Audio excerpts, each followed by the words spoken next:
ছড়া পিঠে কাটা আর ছড়া পিঠে রান্না করা। সেটাই মা ঠাকুমারা বেশ এর থেকে ভালো সুন্দর ছোট ছোট করে ছড়া কাটে। অত ভালো হয়তো আমি করতে পারি একা পারছে না তো, তাই আমিও হাত লাগিয়ে দিলাম। কেমন হচ্ছে? অল্প অল্প করে নাড়তে হবে, নাহলে কি দলা বাঁধিয়ে যায়।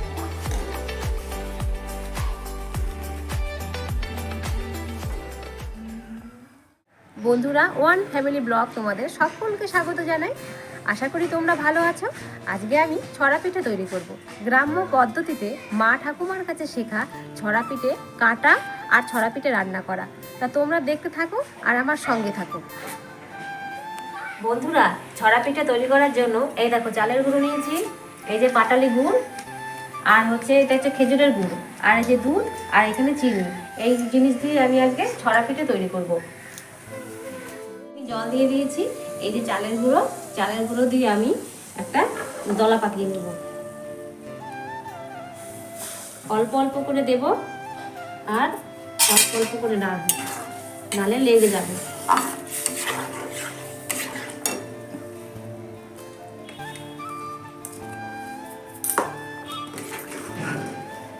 ভালো করে নেড়ে চেড়ে নিতে হবে। নেড়ে চেড়ে আমি একটা থালার মধ্যে নামিয়ে নেব। এটা আমার দলা বানানোর মতো হয়ে গেছে, এটাকে আমি নামিয়ে নেব।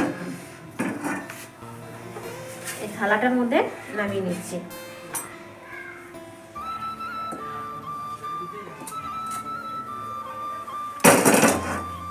এটা একটু গরম আছে, একটু গরম গরমে এটাকে দলা পাকিয়ে দিতে হবে, নাহলে ঠান্ডা হলে ভালো হবে না।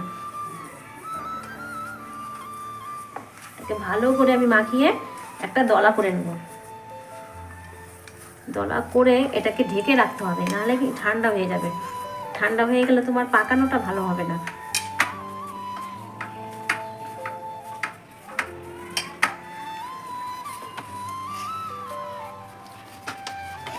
এটাকে আমি এখন ভালো করে ঢেকে রাখবো, তারপর আমি এটাকে পাকাবো।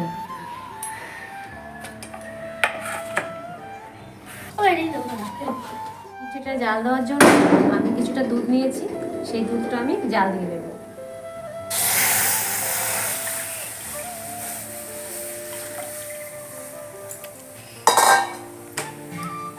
এদিকে দুধটা জাল হতে থাক, আর এদিকে আমি ছড়াটা কেটে নিই।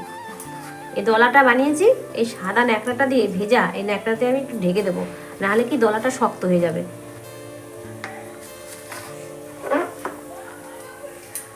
একটু একটু করে দলা নিয়ে আমি এখন পাকিয়ে নেবো, পাকিয়ে আমি ছড়াটা কেটে নেবো। এরকম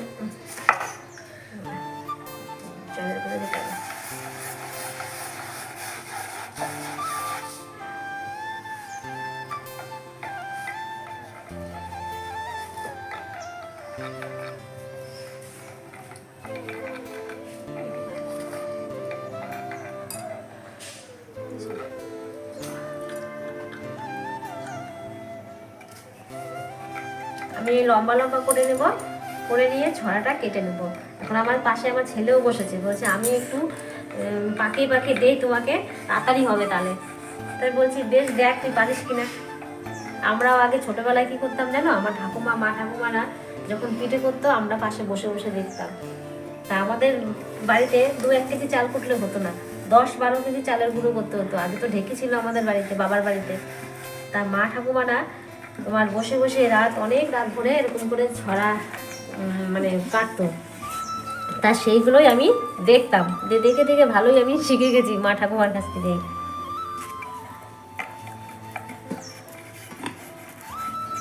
পিঠে বানালে একজনা তো হয় না, 2-1 হলে আর কি ভালো হয়, কিন্তু কিছু করার নেই। আমি আর আমার ছেলেই বসে গেছি, আর ছেলে 2 দিন পর পর বলছে আমাকে পিঠে বানিয়ে দাও, আমাকে পিঠে বানিয়ে দাও।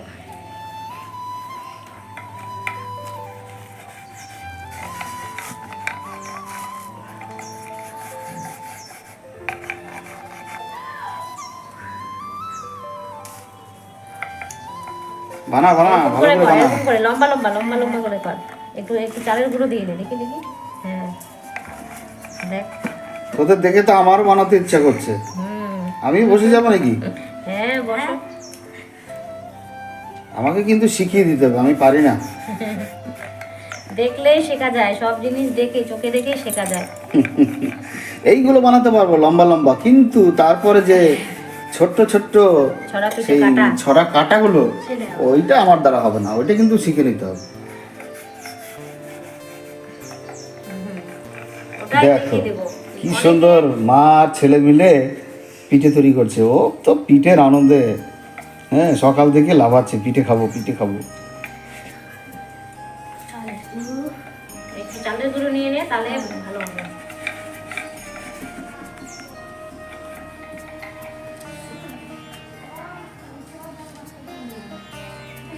ছেলে পাকিয়ে নিচ্ছে, পাকানোটা বেশ ভালোই হচ্ছে। তাহলে একটু কেটে নিই।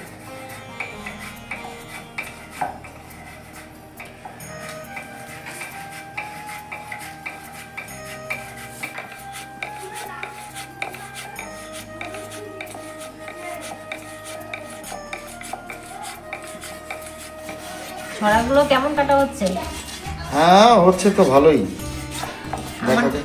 হ্যাঁ, মা ঠাকুমারা বেশ এর থেকে ভালো সুন্দর ছোট ছোট করে ছড়া কাটে। অত ভালো হয়তো আমি করতে পারি না, যতটা পারি ততটাই আর কি করে নিই।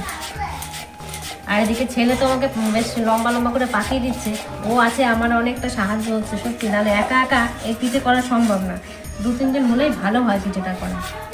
ছেলে আমার অনেক উপকার করে দিচ্ছে। এখন ওর খেতে ইচ্ছে করেছে, এখন ওর তো করতেই হবে।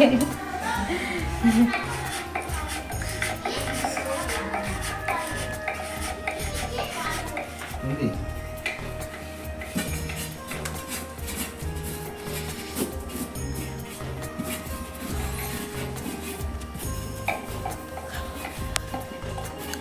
দেখো বন্ধুরা, তোমাদের দাদাভাই করছে, পাকাচ্ছে, বলছে আমি পারি কিনা। একা পারছে না তো, তাই আমিও হাত লাগিয়ে দিলাম। কেমন হচ্ছে একটু কমেন্ট করে জানিও যে কেমন হচ্ছে।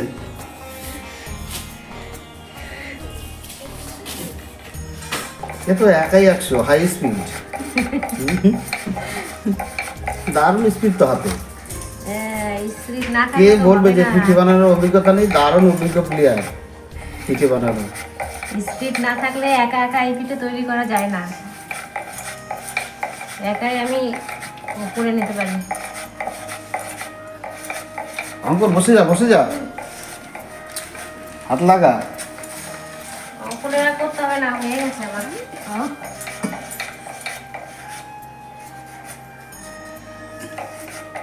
হয়ে গেছে বন্ধুরা, সব পিঠে কাটা। এখন আমি পিঠেটা জাল দিয়ে নেব। কেমন হয়েছে পিঠে কাটা তোমরা আমাকে কমেন্ট করে জানিও। দেখো কি সুন্দর হয়েছে। দুধটা জাল দেওয়া হয়ে গেছে, এবার আমি কিছু গুঁড়ো আমুল দুধ দিয়ে দেবো এর মধ্যে।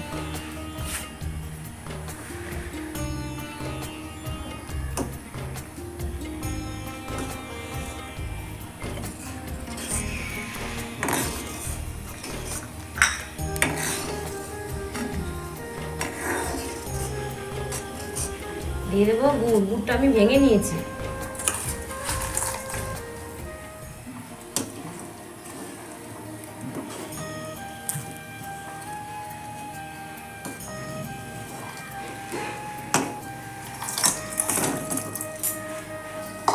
পাটালি গুড় দিলে এই দুধের কালারটা দারুণ আসবে। সে লাল লাল রঙের, লালচে রঙের। লাল হয়ে গেছে। হ্যাঁ, আস্তে আস্তে গলবে আর কালারটা ফিরবে।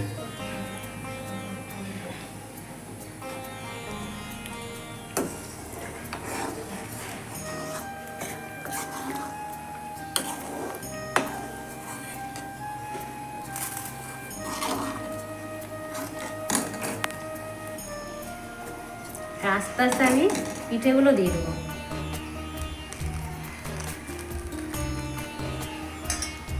এটা অল্প অল্প করে দিতে হবে আর অল্প অল্প করে নাড়তে হবে, নাহলে কি দলা পাকিয়ে যাবে।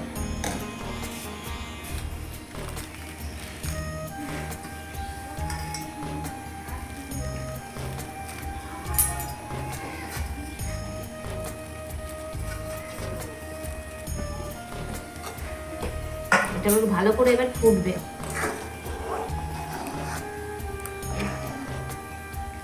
এবার একটু লবণ দিয়ে দেবো।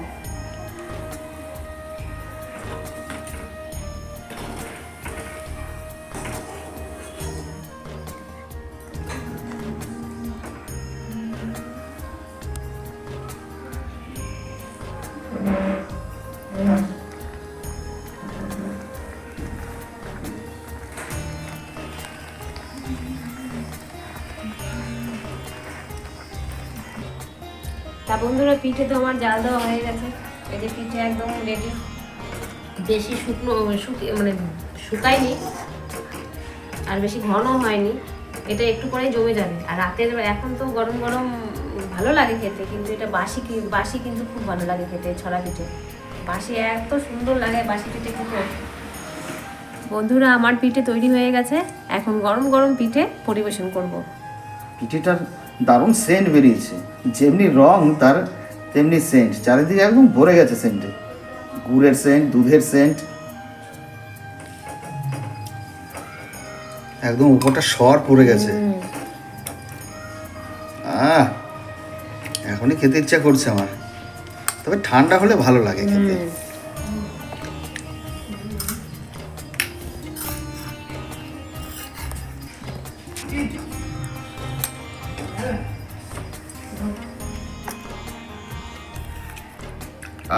কি সুন্দর।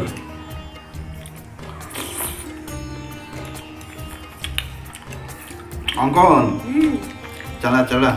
খুব ভালো।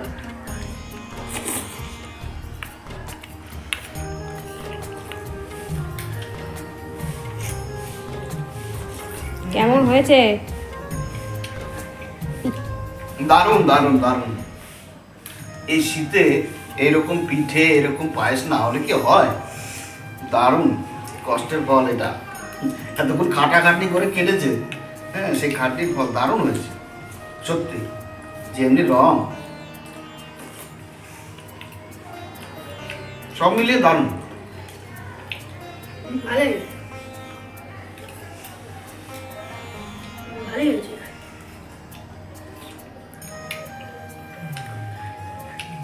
আমার পরে আরো চাই কিন্তু, খেজুরি কিন্তু শেষ না, আমার জন্য হ্যাঁ, লাগবে। আছে, অনেক আছে। আরে এই তো শীত, এখনই তো খাবো।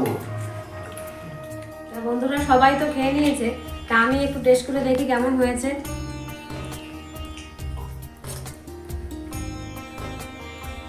নিজের রান্না নিজেই বলছি বন্ধুরা, খুবই ভালো হয়েছে, সত্যি খুব ভালো হয়েছে। তা বন্ধুরা, তোমরাও এরকম করে পিঠে বানিয়ে খেয়ে দেখবে, ভালোই লাগবে। আর আজকের ভিডিওটা তোমাদের কেমন লেগেছে? আশা করি ভালোই লেগেছে। ভালো লাগলে একটা লাইক, কমেন্ট এবং সাবস্ক্রাইব করে দিও। আর তোমরা সবাই ভালো থেকো, সুস্থ থেকো।